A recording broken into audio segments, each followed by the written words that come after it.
Eu não te disse, eu não te disse, eu não te disse, tu irias me abandonar.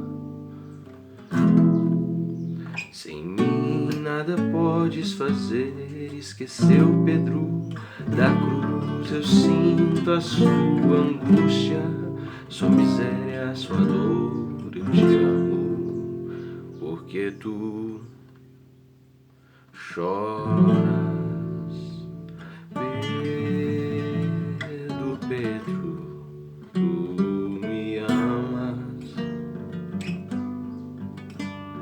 O galo canta, porque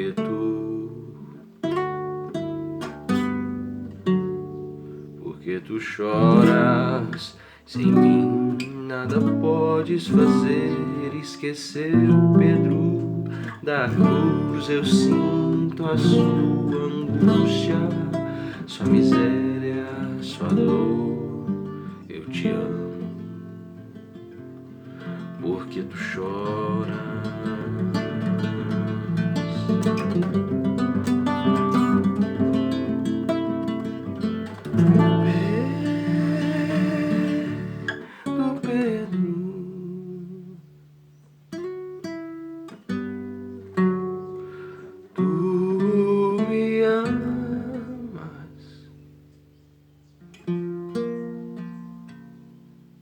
O galo canta, porque tu choras.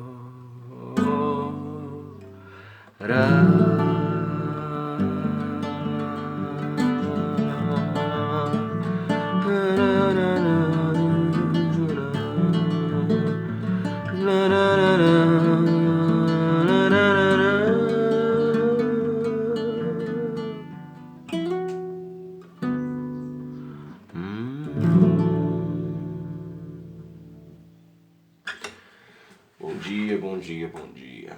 Como está seu coração? Tudo em paz? Hoje acordei novamente meditando no espetáculo inesquecível do Calvário. Parece que estou a cada dia mais apaixonado por essa visão arrebatadora do amor de Deus que nós encontramos na cruz. E me veio à mente essas palavras maravilhosas de Jesus. Gostaria de dar uma olhada hoje também no grego aqui. Eu queria ter um léxico aqui, mas enfim. Mas só estou com o Novo Testamento interlinear. Quem sabe algum dia eu faço esses bons dias com o aplicativo Logos aberto. Aí, meu amigo, o negócio vai ficar profundo e completo, digamos assim, né? Porque o Logos é, digamos assim, um negócio especial, enfim. Quem sabe um dia a gente começa esses devocionais aqui com o Logos. Programa Logos aberto. Aí a coisa vai atingir níveis, digamos assim, PhDs. Enfim, nossos estudos vão ficar, digamos assim, mais chiques. Quem sabe algum dia, né? Alguém do Martin Bucer, Andrew Jumper, enfim, quem sabe até dos 2 dedos de teologia, para ouvir a gente. Os simples pecadores aqui que não sabem falar nenhum português direito. Enfim. Sonhar não é pecado, né? Vamos ver. Vamos lá. Lucas capítulo 23, versículo 43. Olha que maravilhoso. Enfim, tudo na cruz é maravilhoso. Nos evangelhos é arrebatadoramente, inesquecivelmente glorioso. Mas isso daqui é também especial. Tem um lugarzinho eterno no meu coração de pecadorzinho. Vamos lá. Vou ver se eu consigo dar um zoom aqui pra você ler. Olha lá que coisa linda. Isso aqui é lindo demais, gente. Aqui isso. E Jesus lhe assegurou: com toda a certeza te garanto, hoje mesmo estarás comigo no paraíso. Tem enfim, muitas divergências teológicas sobre isso, né? Por exemplo, aqui a Bíblia King James, eu li essa Bíblia, enfim, o Evangelho de Lucas inteiro. Se você quiser consultar essa nota de rodapé aqui, eu leio essa nota de rodapé. Tá aí na playlist Lucas KJA, King James atualizado. Olha o que a King James traz aqui. Na Septuaginta, a tradução grega do Antigo Testamento, a palavra paraíso significa um jardim imenso e perfeito. Aparece em Gênesis capítulo 2, versículo 8 ao 10, Neemias 2:8, etc. No Novo Testamento, essa palavra é usada somente aqui e em 2 Coríntios 12:4. Se não me engano, é quando Paulo fala daquele homem que foi ao terceiro céu, alguma coisa assim. E Apocalipse 2:7, aquela promessa que Deus faz àquela igreja. Enfim, o paraíso de Deus. Theos, enfim. O Paradeisos. Refere-se a um lugar, não sei se é Paradeisos ou Paradeiso, deve ser Paradeiso. Refere-se ao lugar... refere-se ao lugar de plena felicidade e repouso, perfeito Shabat, entre a morte e a ressurreição. Lucas 16:22, 2 Coríntios 12:12. Ok, é isso aqui que está na King James. Se você quiser ver o Evangelho de Lucas inteiro, eu li ele com as notas de rodapé, tá aí numa playlist no meu canal do YouTube. Agora vamos dar uma olhadinha aqui. Tchan, tchan, tchan. Agora a coisa vai ficar um pouquinho mais sofisticada. Olha só. Olha isto. Só pra ver aqui a Bíblia interlinear. Deixa eu ver se eu encontro. Aqui, ó. Não sei se vai dar pra ler aqui, vamos ver. Enfim, baguncei tudo aqui. Vamos lá. Aqui. Só pra quem quiser depois. Aqui, ó. Novo Testamento interlinear, grego, português.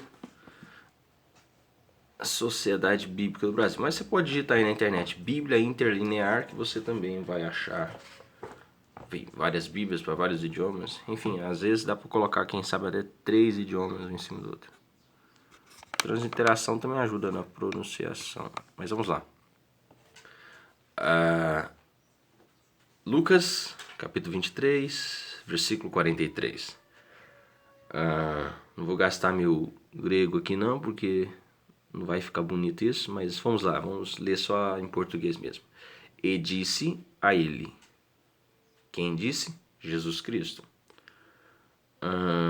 Daria para analisar aqui, enfim, o sujeito, etc. Mas vamos concentrar só na palavra paraíso mesmo. Amém, a ti te digo, ou por certo, seria um equivalente a verdadeiramente, ou em verdade te digo, uma afirmação, uma confirmação. Ou seja, todas as vezes que Jesus vai falar algo importante, ou fazer uma espécie de, entre aspas, juramento, ele usava, enfim, essa expressão amém também, vale a pena você analisar ela, fazer um estudo só sobre essa palavra amém, enfim, da outra pregação. Mas vamos continuar. Amém a ti te digo, hoje comigo estarás em o paraíso. Tá aqui, ó. Poderia, enfim, analisar letra por letra dessa palavra, etc. Mas ficaria meio vago aqui, né? Interessante analisar o ômega minúsculo, né? Enfim, eu não sei se é paradeisos ou paradeisos, enfim, depois eu tenho que dar uma olhada como é que pronuncia esse direito. O interessante aqui é que, em primeiro lugar, eu já ouvi muitas vezes as pessoas dizendo que Jesus desceu ao inferno, porque ainda mais no meio pentecostal tem aquela coisa do exaltação do diabo. Só que o diabo é só um anjo caído que não tem poder para nada e tudo que ele faz está debaixo da vontade soberana de Deus. E quando Cristo disse hoje, não amanhã, não daqui 3 dias quando eu ressuscitar, etc. Hoje estarás comigo no paraíso. Ele não falou, ó, você vai pro paraíso, você vai ficar me esperando. Eu vou ficar 3 dias ali, sabe, no reino dos mortos, no túmulo lá, pregando, batendo no diabo, descendo a espada nele e vou, enfim, tirar todo mundo do inferno e levar para o céu. Enfim, por causa daquele versículo de Efésios, cativo, cativeiro e etc. Só que aquele texto de Efésios é claramente, depois vale a pena dar uma olhada nos originais, é claramente uma referência simbólica à Terra. Ou seja, nós aqui na Terra estávamos aprisionados pelo reino das trevas, pelo diabo, os homens estavam aprisionados. Então, Jesus desceu à Terra. Enfim, vale a pena ter estudo sobre isso. Mas o que eu quero fazer com esse devocional hoje é deixar bem claro que Jesus nunca foi ao inferno. Ele nunca chegou a entrar no inferno, porque inferno é a ira de Deus. Inferno é a punição de Deus. Não é um lugar como muitos dizem que onde tem o diabo com um chifre e batendo nas pessoas, ou então como muitos jovens acham que o inferno é um lugar de rock and roll, drogas e muitas mulheres sem roupa, etc. Não, o inferno é a presença de Deus. É a ira santa e justa, eterna, do Deus que foi eternamente ofendido, com cada pecado que ofende os seus atributos eternos. Por isso o inferno é eterno. Então, Jesus nunca, jamais entrou no inferno. Enfim, leia o Salmo 24 depois. E como foi profetizado, não permitirás que o teu santo veja a corrupção, nem apodreça no Hades. Ou seja, Cristo nunca conheceu o inferno. Pelo contrário, quando ele disse, em tuas mãos entrego o meu espírito, ele imediatamente atravessou os portais da glória. E é interessante que depois vale também apenas fazer um estudo só sobre o tempo, como é o tempo na nossa, digamos assim, esfera cartesiana, etc. E o que seria eternidade para Deus, como é o tempo para Deus, como é o tempo para nós. Vale a pena também fazer um estudo sobre isso. Mas o interessante aqui é que você consegue, enfim, matar essa charada, chegar à conclusão final e definitiva sobre isso quando você vê aonde essa palavra paraíso se repete. Essa palavra paraíso se repete no Antigo Testamento, em Neemias 2:8, Eclesiastes 2:7, Cantares 4:13. Muitas das vezes no Antigo Testamento ela é um sinônimo de jardim, de um lugar belo, sabe, cheio de flores, pomar, frutas, rosas, tulipas, etc. Orquídeas, etc. Então, essa é uma palavra que aparece na Septuaginta no Antigo Testamento. Agora, no Novo Testamento, essa palavra também aparece em 2 Coríntios 12:4. Vamos lá. Agora é a hora de trabalhar. 2 Coríntios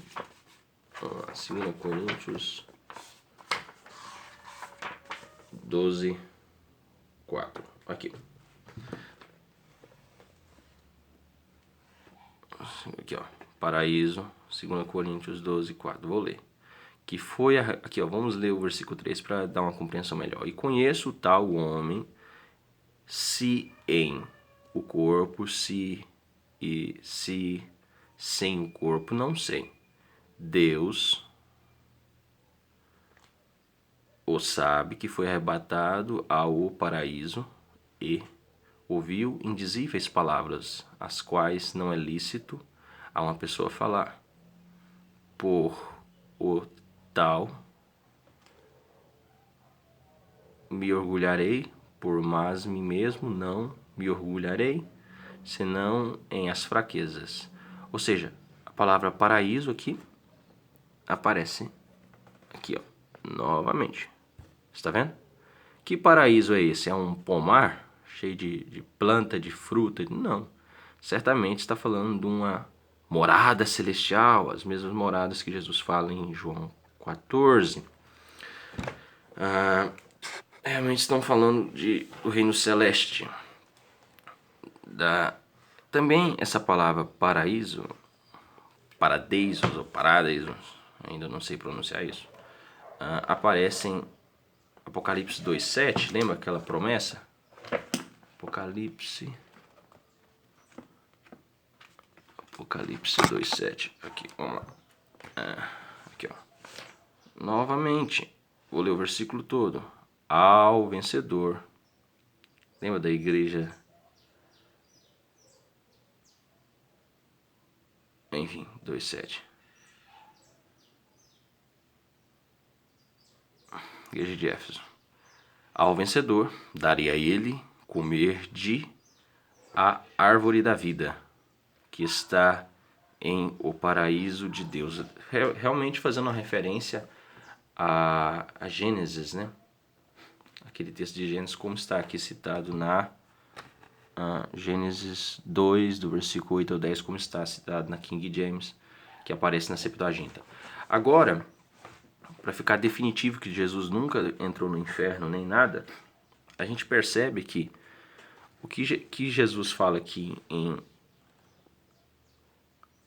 Apocalipse 2:7 para a igreja da Ásia, através do seu discípulo amado João, não é digamos assim, uma coisa, um paraíso cheio de frutas, de árvores, etc. Realmente é um reino celeste. Eu acredito que seja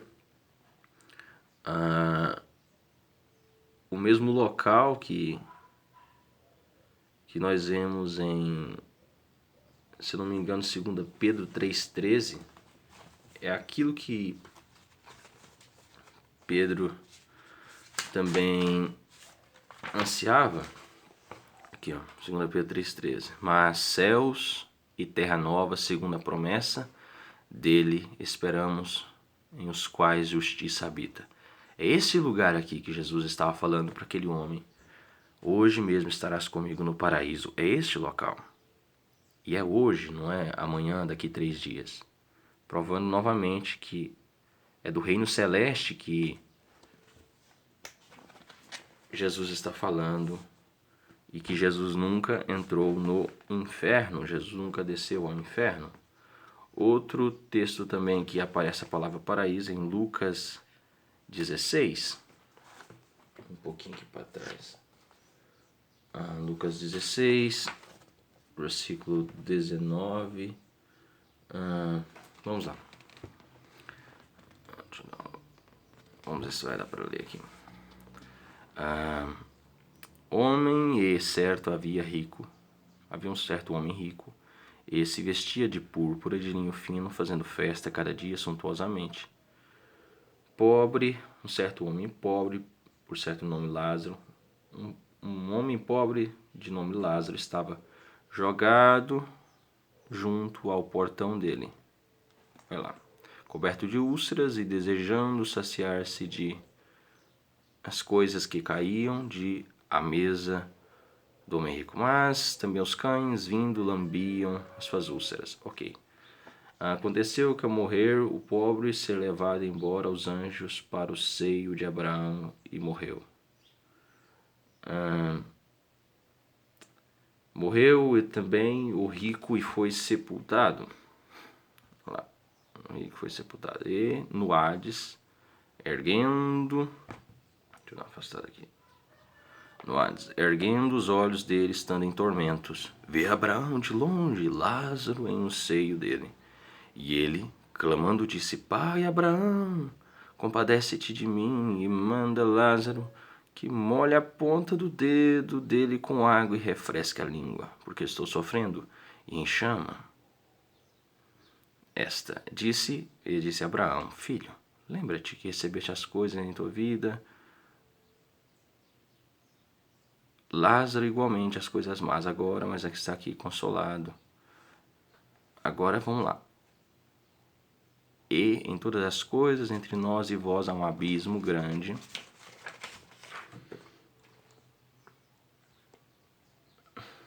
Foi posto para que os desejam passar daqui, para que não consigam. Se de lá para nós passem, peço a ti mesmo que envies testemunho. Abraão tem Moisés e os profetas. Ok, o que eu quero dizer é que é o mesmo lugar que a gente pode conectar com o lugar que Jesus faz dessa parábola, que seria o oposto do Hades. seria o seio de Abraão. O que é interessante aqui é o seguinte: ao olharmos esse texto aqui, enfim, e analisar só a palavra paraíso e onde ela se repete, nós já vencemos essa questão. Jesus nunca desceu ao inferno. Assim que ele entregou o Espírito Pai, em tuas mãos eu entrego o meu Espírito. Ele imediatamente atravessou os portais da glória, Salmo 24. Então, esse ensino que exalta o diabo, fala que o diabo manda no inferno, é uma grande heresia. Eu creio que é um ensino errado, que muitas igrejas, infelizmente, elas têm uma visão da cruz, sabe, totalmente deturpada. Sabe, a glória da cruz, a bondade de Jesus, a doçura, até crucificado e sangrando Jesus prega. Não é à toa que a maioria dos mártires precisavam ter, enfim, a sua cabeça arrancada muitas vezes, porque mesmo crucificados e sofrendo torturas, eles pregavam durante vários dias até a morte ou várias horas até morrer. Alguns, enfim, tem alguns relatos que eu acho complicado de se aceitar, né? Que tem muita superstição em relação aos apóstolos e mártires. Mas é interessante imaginar que Deus, em sua soberania, permitia que muitos mártires não morressem, mesmo sangrando muito por um milagre, continuassem vivos e pregando. Imagina um cristão crucificado, sangrando durante vários dias e pregando a toda a força dos seus pulmões sobre quem Jesus Cristo é, o reino dos céus. E aqui nós vemos o pregador dos pregadores, o próprio Deus, o Logos, o Verbo. Aquele o qual Deus, o Theos, amou o cosmos, enviou o seu Filho,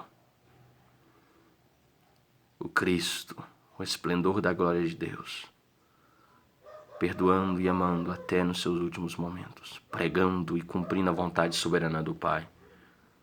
A gente vê a soberania de Deus até na crucificação. E fica muito claro aqui, por quê? Jesus não disse para os dois homens da cruz, os que estavam sendo crucificados junto com ele, hoje vocês dois vão estar comigo no paraíso. Não. É quem se arrependeu. Pelo que vejo, tinha um eleito ali, um predestinado, um escolhido antes da fundação do mundo, que ouviu o evangelho, o chamado interno, a voz irresistível de Deus. E é maravilhoso o que ele declara, veja. Nem temes tu a Deus, que em a mesma condição estás, e nós, por um lado, justamente, coisas